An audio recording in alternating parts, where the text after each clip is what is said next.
సరే, అసలు విషయానికొద్దాం. Stock market ఎప్పుడూ పైకే వెళ్ళదు కదా. అంత మాత్రాన మార్కెట్లు న్యూట్రల్గా ఉన్నా లేదా పడిపోతున్నా మనం ఆదాయం సంపాదించలేమని కాదు. ఇలా ఆదాయం సంపాదించడానికి ఒక ముఖ్యమైన స్ట్రాటజీనే కవర్డ్ కాల్ రైటింగ్. ఇది అన్ని మార్కెట్ పరిస్థితుల్లోనూ పనిచేస్తుంది. అసలు కవర్డ్ కాల్ అంటే ఏంటి? మన దగ్గర ఉన్న స్టాక్ను ఒక ఫిక్స్డ్ ధరకు కొనే హక్కును వేరే వాళ్లకి అమ్మడం. మరి స్టాక్ ధర పడిపోయి ప్రీమియంలు మాయమైతే? అందుకే కవర్డ్ కాల్స్ని సరిగ్గా సెటప్ చేస్తే ఆ పరిస్థితిని నివారించవచ్చు. ఇది మొదలయ్యేదే మనం లాంగ్ టర్మ్లో నమ్మే కంపెనీల్ని ఎంచుకోవడంతో. ఎందుకంటే ఇలాంటి మంచి కంపెనీలు మార్కెట్ పరిస్థితులు బాగోలేనప్పుడు కూడా వాటి విలువ ఎక్కువగా కోల్పోవు.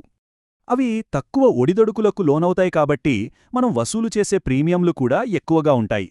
ఈ స్ట్రాటజీని మార్చడానికి రెండు కీలక వేరియబుల్స్ని అడ్జస్ట్ చేయాలి: స్ట్రైక్ ప్రైస్, ఎక్స్పైరేషన్ డేట్. మార్కెట్లో న్యూట్రల్గా లేదా పడిపోతున్నప్పుడు మనం చెయ్యాల్సిన మార్పు ఏంటంటే ఎక్కువ ఎక్స్పైరేషన్ డేట్స్ ఉన్న కాల్స్ని అమ్మడం. ఇక్కడొక ఇంట్రెస్టింగ్ విషయమేంటంటే ఆ ప్రీమియం వెంటనే మన చేతికి వచ్చేస్తుంది. ఇది ఎలా పనిచేస్తుందో చూడటానికి ఒక ప్రాక్టికల్ ఉదాహరణ చూద్దాం. ఉదాహరణకు, మైక్రోసాఫ్ట్ స్టాక్ని సుమారు $202 కొని 30 రోజుల గడువుతో ఒక కాల్ ఆప్షన్ను అమ్మామనుకుందాం.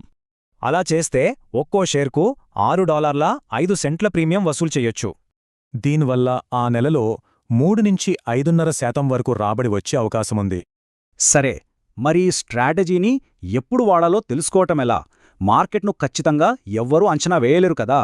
దానికి బదులుగా ఒక ఐడియా కోసం మనం జనరల్ ట్రెండ్స్, మార్కెట్ పరిస్థితులను చూడొచ్చు. ఇదొక అద్భుతమైన పాయింట్. మనం పరిస్థితులకు రియాక్ట్ అవుతున్నాం, భవిష్యత్తును అంచనా వేయట్లేదు.